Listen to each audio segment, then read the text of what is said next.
Bonjour tout le monde. Aujourd'hui, on va vous présenter un projet sur la géologie de Rabat et région.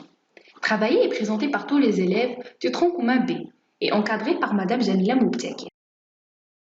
Nous allons commencer avec une introduction nous expliquant qu'est-ce que la géologie. La géologie est la science dont le principal objet d'étude est la Terre, et plus particulièrement la lithosphère. Discipline majeure des sciences de la Terre, elle se base en premier lieu sur l'observation, puis établit des hypothèses permettant d'expliquer l'agencement des roches et des structures les affectant, afin d'en reconstituer l'histoire et les processus en jeu. Le terme géologie désigne également l'ensemble des caractéristiques géologiques d'une région et s'étend à l'étude des astres. La géologie moderne. La naissance de la géologie moderne est difficile à dater. Descartes est le premier à publier une théorie de la Terre dans le quatrième partie des Principia Philosophia, 1644. Nicolas Steno, en 1669, publie un ouvrage de 76 pages décrivant les principes fondamentaux de la stratigraphie. La géologie moderne prend forme à partir du XVIIe siècle, du désir de comprendre la structure de la Terre et d'un certain nombre de mécanismes à l'origine des phénomènes naturels. L'évolution des théories de la géologie est très liée à l'évolution des théories de la cosmologie et de la biologie, mais aussi à l'amélioration croissante des techniques et des outils utilisables à partir de la fin du XIXe siècle. Le XXe siècle est le siècle de la mise en place des grandes théories régissant la géologie moderne.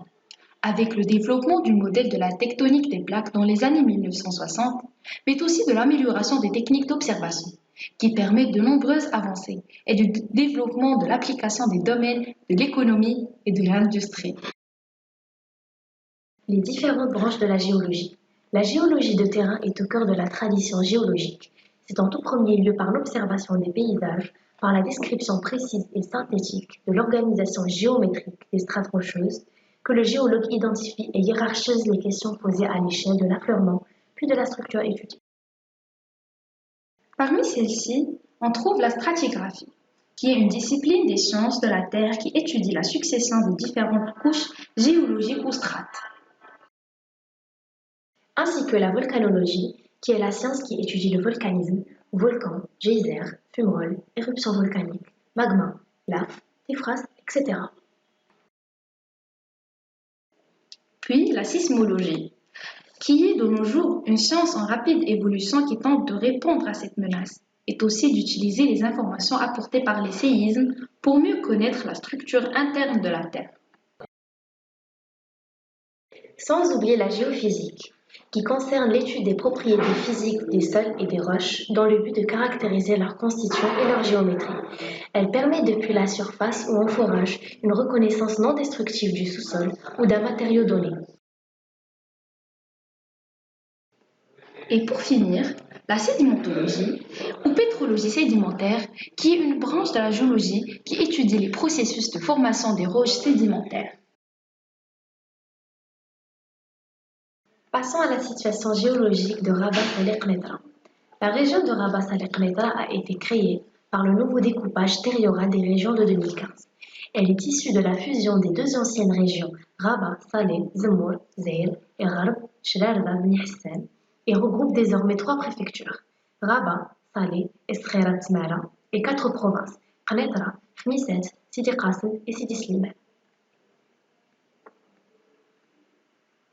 La région de Rabat Saleh Qnitra s'étend sur deux grands bassins versants, bassin hydraulique du Bourgrek et de la Chaouia, et bassin hydraulique du Spo, formés par plusieurs sous-bassins versants avec les apports d'origine pluvio-nivale. Pour ce qui est de la définition de la topographie, c'est la science qui permet la mesure puis la représentation sur un plan ou une carte des formes et détails visibles sur le terrain, qu'ils soient naturels, notamment le relief et l'hydrographie, ou artificiels, comme les bâtiments, les routes, etc. Son objectif est de déterminer la position et l'altitude de n'importe quel point situé dans une zone donnée, qu'elle soit de la taille d'un continent, d'un pays, d'un champ ou d'un corps de rue.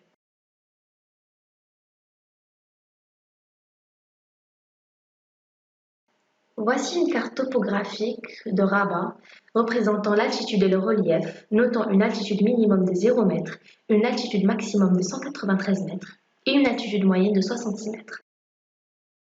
Exemple de relief à Rabat, plus exactement le Harhour. Dans le fond de la grotte d'El Horhora, une salle profonde découverte en 2006 a fait l'objet d'une fouille en sondage. Elle a révélé sur 2 mètres d'épaisseur la présence de 3 couches. Et là, on observe une image de cette grotte à Horhora. Coupe topographique de la vallée de Krifla. La première image représente les cultures agricoles autour du Douar el-Kabous. Et le document suivant présente le profil topographique de la région de Krifla. Passons maintenant aux roches de la région de Rabat. Il y a 2 grands types de roches, les roches endogènes qui sont magmatiques et métamorphiques et les roches exogènes qui sont les roches sédimentaires. Commençons par les roches magmatiques. Les roches magmatiques, ou roches éruptives, se forment quand un magma se refroidit et se solidifie. Avec ou sans cristallisation complète des minéraux le composant, cette solidification peut se produire lentement en profondeur, cas des roches magmatiques plutoniques, intrusives, rapidement à la surface, cas des roches magmatiques volcaniques, extrusives ou effusives.